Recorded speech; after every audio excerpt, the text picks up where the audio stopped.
ये बोर्ड देख रहे होंगे जहाँ लिखा हुआ है बेटी बचाएं बेटी पढ़ाएं। कुछ दिन पहले प्रधानमंत्री जी ने भी कहा था बेटी पढ़ाएं बेटी बचाएं और बेटी पटाएं। खैर वो स्लिप ऑफ टंग का हिस्सा था। एक विद्यालय है जहाँ पर गरीबों के बच्चे पढ़ते हैं, जो सरकारी व्यवस्था का हिस्सा है। वो इतना छोटा है और वहाँ पर ये पानी लगा हुआ है, अगर मिट्टी पड़ जाता तो शायद ये नहीं लगता और इन बच्चों को समस्याओं का सामना नहीं करना पड़ता। 5 क्लास है और 3 शिक्षक।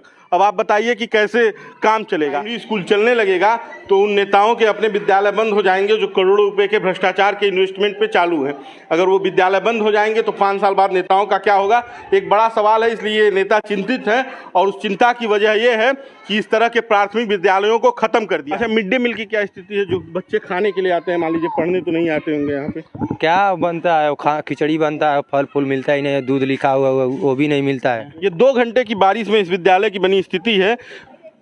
हम मतलब लानत भेजते हैं बीएसए साहब को, जो एसी कमरों में और शानदार सी गाड़ी में बैठकर घूमते हैं। उन्होंने एक बार भी इस विद्यालय का अगर निरीक्षण किया होता तो ज़्यादा से ज़्यादा 25-30 ताली मिट्टी पड़ जाने के बाद इस विद्यालय की कुछ स्थिति सुधर। नेताओं की तो बात छोड़ दीजिए, 5 साल में एक बार आते हैं और हर साल कोई ना कोई 5 साल का चुनाव आ ही जाता है। कभी नगर निकाय का चुनाव है, कभी ग्राम पंचायत का चुनाव है, तो कभी विधानसभा का, तो कभी सांसदी का। मंत्री का शहर है, शिक्षा मंत्री को लानत है, चुल्लू भर पानी में डूब के मर जाइए, क्योंकि आपके शहर का, मुख्यमंत्री के शहर का विद्यालय है और यहाँ की ये स्थिति है।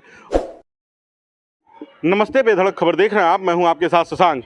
इस वक्त हम इंग्लिश मीडियम प्राथमिक विद्यालय तेनुहारी सहीजनवा गोरखपुर में हैं। गोरखपुर मुख्यमंत्री का शहर है, इसलिए इसकी महत्वता कुछ ज़्यादा ही बढ़ जाती है।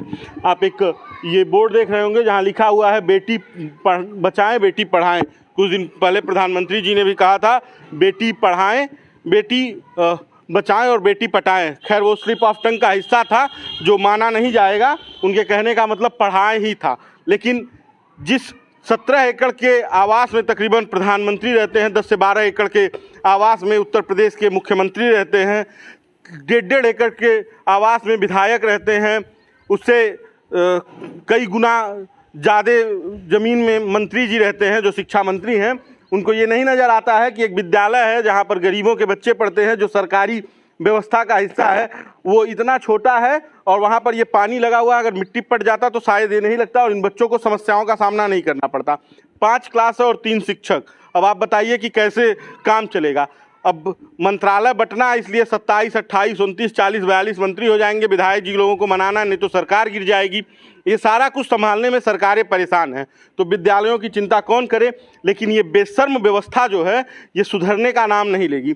इन शिक्षकों के ऊपर आरोप लगा देना या इन अभिभावकों के ऊपर आरोप लगा देना कि ये पढ़ाना नहीं चाहते हैं, ये अपनी जगह है। लेकिन आप ही नहीं चाहते हैं कि विद्यालय चलें, क्योंकि अगर ये विद्यालय चलने लगेंगे और पहली जैसी सुविधाएं हो जाएंगी जो आज से 20 साल 25 साल पहले होती थी, तो संकट ये हो जाएगा कि जो आपके अपने परिवार के विद्यालय हैं, बड़े बड़े जो आप लोगों ने कॉन्वेंट स्कूल खोल रखे हैं, वो बंद हो जाएंगे। और 5 साल बाद जनता ने अगर आपको लात मार के बाहर निकाल दिया तो फिर आपका क्या होगा? आपकी तो ज़िंदगी उन्हीं विद्यालयों के भरोसे चलनी है जो आप लोगों ने बड़े बड़े इंस्टीट्यूट यूनिवर्सिटी खोल रखी है। आप सोचिए कि मिड डे मील के लिए इसी रास्ते बच्चे जाते हैं।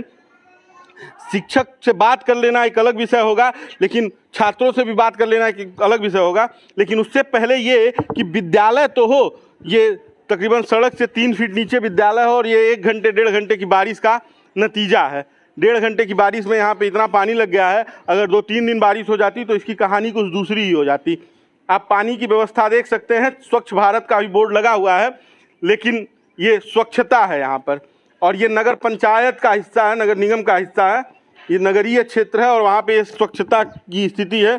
आप यहाँ पे भी देख सकते हैं कूड़ा फेंका हुआ है और ये शौचालय है। तमाम इन्फेक्शंस होते हैं और उसके बाद से भी यहाँ पे साफ़ सफाई की स्थिति बहुत ही बेहतर है।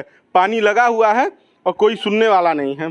और जो हमें जानकारी मिली है वो एक टीचर यहाँ पे छुट्टी पे हैं और एक टीचर बाहर है। अब ये बताइए कि इस समय जो समय हो रहा है, मेरे ख्याल से वो 12 बजे से ज़्यादा का हो रहा है, 11:30 का हो रहा है और अभी तक यहाँ पर मिड डे मील नहीं मिला जो 10 बजे मिलने का समय है। 2 क्लास है, 5 क्लासेस की पढ़ाई चलती है और 3 शिक्षक हैं। अब ये कैसे मैनेज होता होगा एक अलग विषय है। मैम अकेली हैं और पांचों क्लासेस को पढ़ा रही हैं। गिने चुने बच्चे हैं, गिने चुने बच्चे इसलिए हैं क्योंकि सुविधाएं नहीं हैं। अगर सुविधाएं होती तो ये बच्चों की संख्या बढ़ जाती, और अगर प्राइमरी स्कूल चलने लगेगा तो उन नेताओं के अपने विद्यालय बंद हो जाएंगे जो करोड़ों रुपए के भ्रष्टाचार के इन्वेस्टमेंट पे चालू हैं। अगर वो विद्यालय बंद हो जाएंगे तो 5 साल बाद नेताओं का क्या होगा, एक बड़ा सवाल है। इसलिए नेता चिंतित हैं और उस चिंता की वजह ये है कि इस तरह के प्राथमिक विद्यालयों को ख़त्म कर दिया जाए। अगर ये सरकारी विद्यालय ख़त्म हो जाएंगे तो नेताओं के विद्यालय चलेंगे और कहीं से जिन्हें शिक्षा देनी है वो अपनी पेट काट के अपने एक टाइम के भोजन को बंद करके यहाँ पर अपने बच्चों को प्राइवेट स्कूलों में पढ़ाएंगे। और चूँकि शिक्षा ज़रूरी है और ये अब हर आम आदमी समझ रहा है, इसलिए वो उनको प्राइवेट स्कूलों में ही भेजेंगे। तो आप देख सकते हैं और ये स्थिति समझ सकते हैं कि इन विद्यालयों को ख़त्म करने की कितनी व्यापक तरह से तैयारी प्रशासन कर रहा है। ये कदम से कदम मिलाए जा और भारत की स्वच्छता को, सुंदर भारत को स्वच्छ व सुंदर बनाए जा। अब ये पढ़ ही नहीं मिलेगा, यहाँ बनाए जा गायब हो गया है।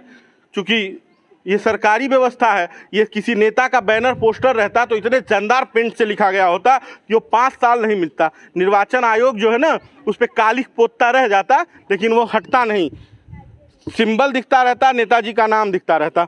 भैया ये विद्यालय जो है वो मतलब जब बरसात होती है तब तो बंद हो जाता होगा? हाँ, बंद हो जाता है। बंद हो जाता है। तो उस समय कहाँ जाते हैं? बच्चे लोग जाते नहीं, बंद हो जाता है स्कूल। शिक्षक रोज आते हैं? नहीं, जब वो बंद हो जाता है नहीं आते हैं वो नहीं आते हैं। अच्छा, मिड डे मील की क्या स्थिति है? जो बच्चे खाने के लिए आते हैं, मान लीजिए पढ़ने तो नहीं आते होंगे यहाँ पे, क्या बनता है? खिचड़ी बनता है, फल फूल मिलता ही नहीं, दूध लिखा हुआ वो भी नहीं मिलता है। वो भी नहीं मिलता है। तो आप लोग चूंकि ग्रामीण हैं, आप लोगों के परिवार के बच्चे आते होंगे, आप लोग अधिकारियों से शिकायत नहीं करते हैं? करते हैं, इधर भी बोलते हैं, वो लोग कुछ बोलते हैं ठीक है सुधार कर लेंगे, सुधार ही नहीं होता है। हाँ, मतलब उसमें कोई परिवर्तन नहीं, कुछ भी परिवर्तन। यहाँ पे यही स्थिति है भैया, यही स्थिति है। आप तो पहले भी एक बार आ चुके हैं ठंडी में, तो आईपीएल की हाँ, समस्या थी, उसके लिए वो भी समस्या नहीं दूर हुआ, और ये तो जो देख रहे हैं वो वैसे की वैसे है। ये 2 घंटे की बारिश में इस विद्यालय की बनी स्थिति है। हम मतलब लानत भेजते हैं बीएसए साहब को, जो एसी कमरों में और शानदार सी गाड़ी में बैठकर घूमते हैं। उन्होंने एक बार भी इस विद्यालय का अगर निरीक्षण किया होता तो ज़्यादा से ज़्यादा 25-30 टाली मिट्टी पड़ जाने के बाद इस विद्यालय की कुछ स्थिति सुधर जाती। वो भी नहीं आए। एसडीआई साहब को फुर्सत नहीं है, क्योंकि उनको मिड डे मील भी खाना है, बच्चों का डीबीटी भी खाना है, और तमाम जो भ्रष्टाचार के पैसे हैं उनसे अपना घर बनाना है।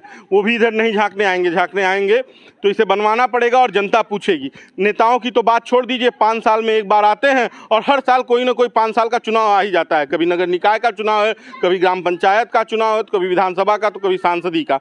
आना ही आना है, इसलिए वो भी आते हैं तो हर साल आते हैं, लेकिन बताते हैं 5 साल में ही काम हो पाएगा और वो योजना पूरी नहीं होती है। मुख्यमंत्री का शहर है, शिक्षा मंत्री को लानत है, चुल्लू भर पानी में डूब के मर जाइए, क्योंकि आपके शहर का, मुख्यमंत्री के शहर का विद्यालय है और यहाँ की ये स्थिति है। और बीएसए साहब, आपके लिए क्या ही कहा जाए, जब आपके पास इतनी फुर्सत नहीं है कि शहर से 15 किलोमीटर के विद्यालय को देख लीजिए। यहाँ पे 5 क्लास है, 3 शिक्षक हैं, 3 फीट नीचे विद्यालय है। इसे देखने का जब आपको समय नहीं है तो आपके लिए क्या ही कहा जाए। बाकी का आप सरकारी बजट है तो आपके घर के टाइल्स और तमाम सुविधाओं के लिए होगा, लेकिन इन बच्चों के लिए तो नहीं है। इतना समझ में आ गया।